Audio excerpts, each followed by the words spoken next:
Good afternoon. कैसे हैं आप?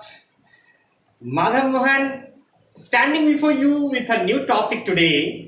Correct uses of nouns. Competitive students के लिए यह वीडियो बहुत महत्वपूर्ण है।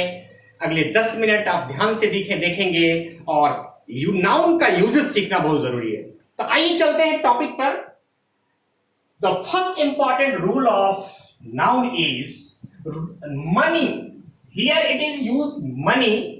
तो रुपया पैसा के अर्थ में मनी का प्रयोग होता है, रुपीज का नहीं।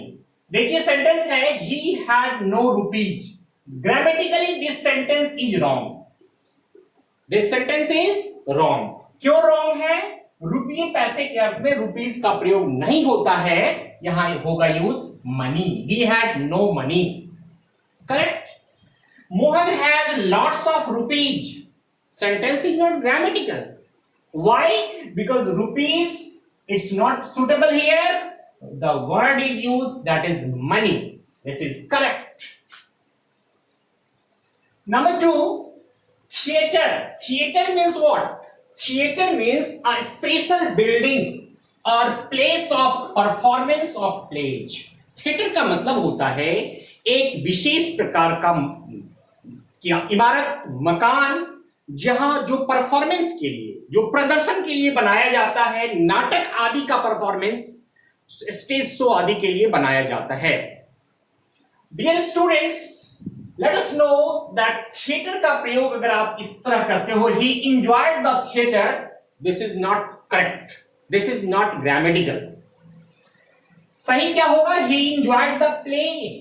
उसने नाटक का आनंद लिया। He enjoyed the play. He enjoyed the cinema, right? He enjoyed the cultural program. He enjoyed the musical concert. तो इस तरह से आप यूज कर सकते हो, but never use he enjoyed the theater. This is wrong. Let us come to the third rule. Braid. Braid is an uncountable noun. Bread को count नहीं कर सकते। अब इसको काउंटेबल बनाना है तो आप यूज करोगे a piece of bread, a loaf of bread, a slice of bread, और फिर प्लूरल फॉर्म में आप यूज करोगे loaves of bread, pieces of bread, right? इस तरह से आप यूज करेंगे। सेंटेंस देखते हैं। सेंटेंस है ही गॉट 2 ब्रेड्स। सही है? बिल्कुल नहीं। The sentence is wrong. क्या सही होगा? He got 2 loaves of bread. ध्यान देना जरूरी है। इसको मैंने काउंटेबल बनाया है यहां पर। It means number of bread कितना है यहां पर? 2. I eat bread। सही है। देखिए सेंटेंस मैंने लिखा था I eat a bread। Wrong. This is wrong. Correct क्या होगा? I eat bread। ब्रेड क्यों? क्योंकि ये अनकाउंटेबल है। इसको काउंटेबल बनाने के लिए आप यूज करते हैं I eat a loaf of bread, I eat a piece of bread, I eat a slice of bread। ये करेक्ट एक्सप्रेशन है। Poetry, number 4 rule. Fourth number rule देखिए। पोएट्री का मीन्स, पोएट्री का अर्थ होता है the art of a poet, कवि की कला। Poetry is an uncountable noun. ठीक है? एक पोएम यूज होता है। पोएम जो है इन जनरल सेंस एक कविता के लिए अ पोएम यूज करेंगे, right? It is a nice poetry. Sentence गलत है। करेक्ट क्या होगा? It is a nice poem. In general poem use करते हैं, not poetry. This is rule number 4। इस तरह बात करते हैं हम लोग ग्रामेटिकल एरर की। कॉमन एरर्स है ये सब, these are common errors. Number 5 rule हम लोग अब सीखेंगे। नंबर 5 है नंबर ऑफ। नंबर ऑफ, संख्या को बताने के लिए नंबर ऑफ का यूज होता है, और मात्रा को बताने के लिए क्वांटिटी ऑफ का यूज होता है। Quantity of. ठीक है? संख्या को बताने, फॉर नंबर, फॉर नंबर। अब देखिए एग्जाम्पल देखते हैं। What is the number of students in our class? What is the number of students in our class? हमारे क्लास में, हमारे वर्ग में छात्रों की संख्या कितनी है? लेकिन अब क्वांटिटी ऑफ ये मात्रा को बताने के लिए होता है फॉर क्वांटिटी, जिसको आप मेजर कर सकते हैं। अब क्या मेजर करेंगे भाई?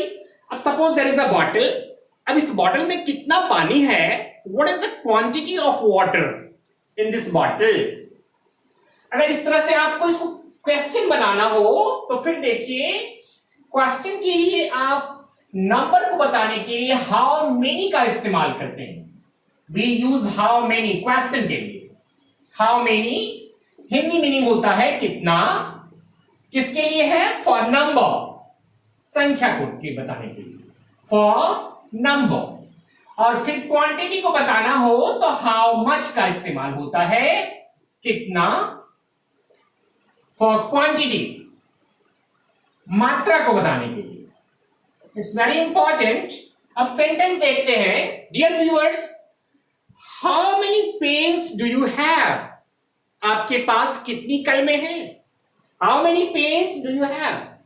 How many books of English grammar do you have? Well, I have 10 books of English grammar. मेरे पास अंग्रेजी व्याकरण की 10 किताबें हैं। तो संख्या को बताने के लिए हाउ मेनी का प्रयोग होता है क्वेश्चन बनाने के लिए, और क्वांटिटी को बताना हो तो हाउ मच का प्रयोग होता है। Well, how much water do you drink in a day? आप एक दिन में कितना पानी पीते हैं? How much milk is left in this bottle? Right, मात्रा को बताने के लिए हाउ मच का प्रयोग कहां करते हैं? मात्रा को बताने के लिए। इस तरह से ग्रामर में नाउन से रिलेटेड बहुत सारे एरर्स पूछे जाते हैं एग्जाम्स में। Students who are preparing for SSC, other exam, civil services examinations, NDA, NIFT, just MBA exams, for them common errors of different chapters are very important. So one should try to have good knowledge of English grammar, and thereafter you should have rigorous practice on the different chapters, and you should brush up your grammar by practicing all the rules. Dear viewers, इस video में सिर्फ इतना ही। अगले video में फिर एक नए topic के साथ मिलेंगे। Bye bye, take care.